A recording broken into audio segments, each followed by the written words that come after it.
The problem I had when I first started drawing was that I assumed that drawing was a hard skill to learn.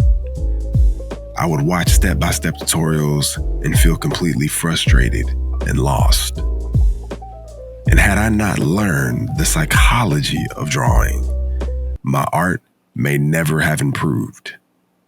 So if you don't mind, let me explain by using a simple concept called learning our ABCs.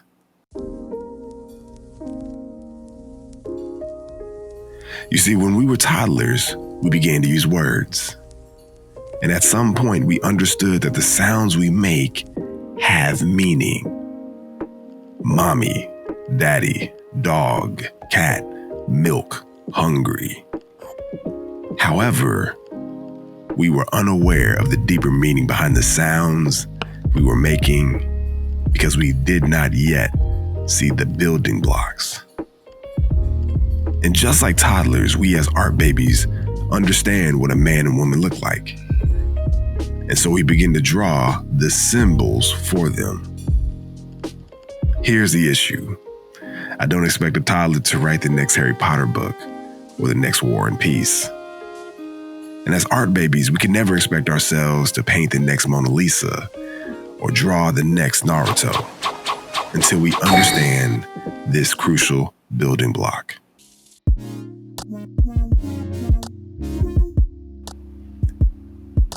Now, once we move out of the toddler stage and into childhood, we are taught the fundamentals of language, ABCs.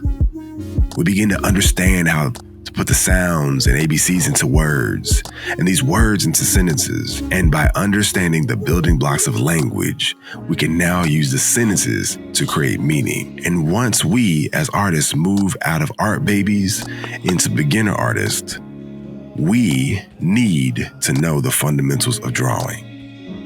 And this is a struggle I had to overcome myself when I started. And it wasn't because it was hard. It was because the building blocks of drawing is boring. And the fundamentals of drawing is a cube. But not just any cube, a cube in perspective. And by understanding the basic building blocks of drawings, we can now understand how to put these shapes into forms. We can now understand how to simplify these shapes into gesture.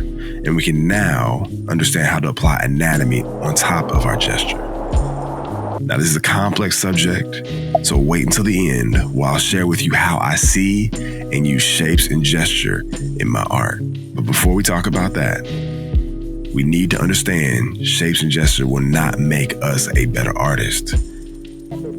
We have to move to the next step to unlock the creativity of drawing.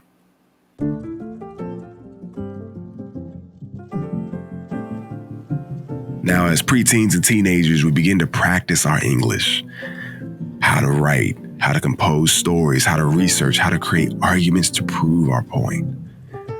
Our teachers help us study great literature, read poems by great artists, and we slowly begin to understand the deeper meaning that we can create with the words we use. We don't read and write poetry because it's cute. We read and write poetry because we are members of the human race, and the human race is filled with passion.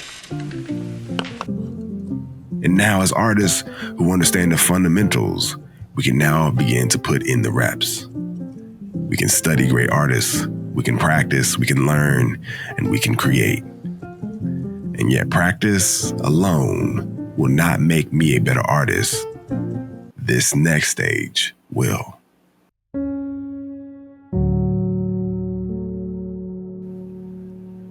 You see, once I understood this concept, I began to fully understand drawing. I began to fully understand how to see the world as an artist. So let's go back to learning our ABCs in English. Now, as an adult, if I were to tell you how to write the word cat, you would not think about the individual letters, C-A-T. All you would do is write. At no point did you need to use conscious effort in reading and writing. And like language, art is very similar. When we first start to draw, we must use mental energy in seeing the shapes and gesture of a form. But there will come a point in time after studying and practicing and learning that you no longer need to see the shapes. You simply read the structure, the anatomy, the form. At this point, you now can draw anything you want without thinking. And if you're ready to understand how to see shapes and gesture, then watch this next video.